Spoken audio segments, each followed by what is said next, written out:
சுக்கிரனுடைய நட்சத்திரக்காரர்கள். சுக்கிரனுடைய நட்சத்திரக்காரர்கள் அப்படின்னு எடுத்துக்கிட்டோம்னா என்னென்ன நட்சத்திரம்? பரணி, பூரம், பூராடம். இவர்கள் கடுவெளி சித்தர்.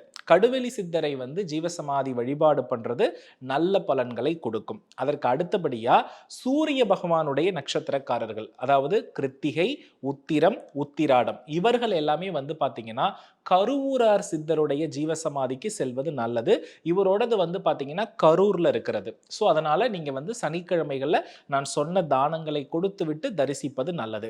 அதற்கு அடுத்தபடியா சந்திரன். சந்திரனுடைய நட்சத்திரக்காரர்கள் யாரு அப்படின்னு பார்த்துட்டோம் அப்படின்னா ரோஹிணி, அஸ்தம், திருவோணம். இவர்கள் பாத்தீங்கன்னா திருப்பரங்குன்றத்தில் இருக்கக்கூடிய மச்ச முனியினுடைய ஜீவசமாதியை நாம வழிபாடு பண்றது ரொம்ப ரொம்ப நல்லது. அதற்கு அடுத்தபடியா செவ்வாயினுடைய நட்சத்திரக்காரர்கள் மிருகசீரிடம், அதே போல சித்திரை, அவிட்டம். இந்த நட்சத்திரக்காரர்கள் பதஞ்சலி அப்படின்ற முனிவருடைய ஜீவசமாதி இது 2 இடத்துல இருக்கு. ஒன்னு ராமேஸ்வரம், அதற்கு அடுத்தபடியா பாத்தீங்கன்னா திருப்பட்டூர் பிரம்மனுடைய ஆலயத்திலும் இருக்கிறது. இந்த 2 இடங்களுக்கும் நீங்கள் செல்லலாம்.